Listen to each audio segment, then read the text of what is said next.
What's up guys, welcome back. In this video we'll look at how to achieve the corduroy effect on the shirt. We'll start by mixing a small amount of scale colour brown leather into some scale colour Iroko. This is going to give us a really nice yellow ochre for our base colour. Now if you haven't used scale colour before, you've probably heard of people complaining about how much they have to shake the pots before they use them. It is really important that you get them thoroughly mixed. Here's how the paint will react on the model if it's not properly done. It's going to go on very patchy with weak covering, almost like you're painting over an unprimed surface. So if you ever find your paint is reacting like this, you'll need to keep shaking the pot until it mixes properly. If it's mixed correctly, it's going to look more like this. So you can see it has much better coverage and it flows a lot easier off the brush. Alright, so once that's blocked in over the whole shirt, we'll add a little scale colour Mojave white to the mix and we'll use that as our first highlight. I'm going to be using a large brush here and I'm just looking over the surface, searching for little details that I can pick out. I'll paint over any little folds or creases that I can see and just work my way over the whole shirt in the same way.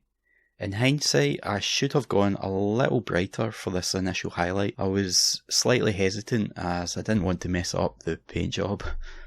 If I was to paint it again, I'd simply add more of the Mojave white for the initial highlight. But as long as it turns out pretty decent in the end, it doesn't really matter how you get there. So I'll add a bit more Mojave white now and I'll switch to a smaller brush size and we'll start to work into the details a little more.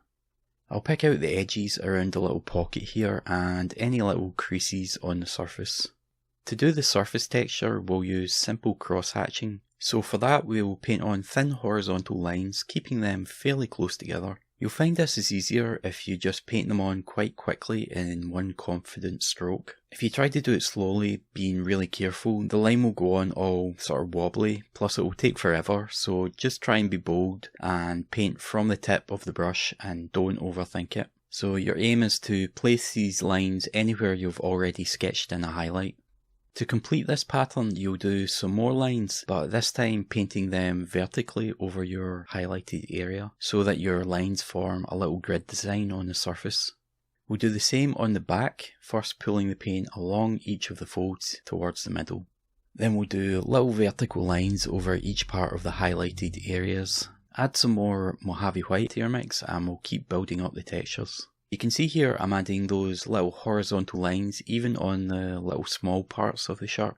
But notice that I'm painting the texture onto the highlighted areas. You don't really need to cover the whole surface with the texture to get the effect that you're looking for. And we'll build that up a bit more at the front here. And the same sort of idea on the pockets as well. So yeah, there's not much difficult about this, you just need to look and see where your highlights are, then add your cross hatching over the top, then you're going to build your highlights up over a few layers. Mix a little Mojave white into your highlight colour and we'll go back and repeat the process. I'll pick this detail out just above the pockets, and the same with the pockets themselves, just hitting the edges there, and these parts too. We're essentially edge highlighting just at the seams where the shirt has been stitched together. On the back we'll do the same again, just put that paint on the tops of the shoulders and into the middle of the back. Then we'll go in again and paint on our little texture lines over the top, gradually building up the intensity of our texture by using a slightly brighter colour each time we go back to add some more lines. Mix in a little more Mojave white and we'll build up the detail some more on the front of the shirt. So here in these lines above the pocket, I'll paint on dots across the surface just to give it a texture look. And the same on the other side. So all we're doing here is building on what we've already done, just pushing the contrast a little more. I'm always looking at the surface and asking myself, where do I need to add more detail or bump the colour up a little? Then I flit around the surface, just adding little lines here and there to push the detail. We'll repeat that on the back now, just painting on our cross-hatching lines. On the front, just to break up the surface a bit, we'll keep the illusion of texture going and we'll pick a couple random spots where our shadow is going to go and add a little bit of cross hatching. That's going to stop those parts from looking too flat once we put in the shadows.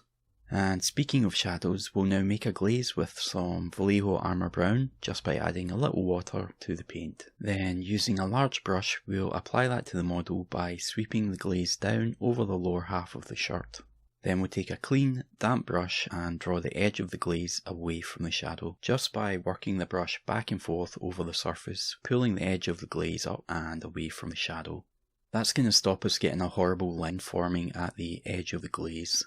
We'll do the same thing here on the sleeves, pulling the glaze up over the surface in those recessed areas in order to deepen the shadow. And again, here on the back, we'll glaze over the lower parts of the ripples on the cloth, drawing the glaze towards the middle of the back. And don't forget that you can use a clean damp brush to pull the edge of the glaze away to the sides so that you don't get any staining. Alright, so we'll just repeat this process over a few layers, gradually building up the shadows. I'll run the glaze along the centre here where the two halves of the jacket meet. The shadow should be quite strong there. And we'll do the same sort of thing on the little creases on the sleeves. For the buttons, we'll take some of the glaze and we'll drop a little blob of it on top so that it forms a little pool. Then we'll grab a second clean brush and just pull it out so that it covers the whole surface. Then we'll do the same process on the other button. Once that dries, use some more of the glaze to line around the button to make that outline a little darker. Then take some of the final highlight colour we used on the jacket and just add a small highlight to the upper edge of each button. I'll just do a couple more quick glazes near the bottom there with our Armour brown.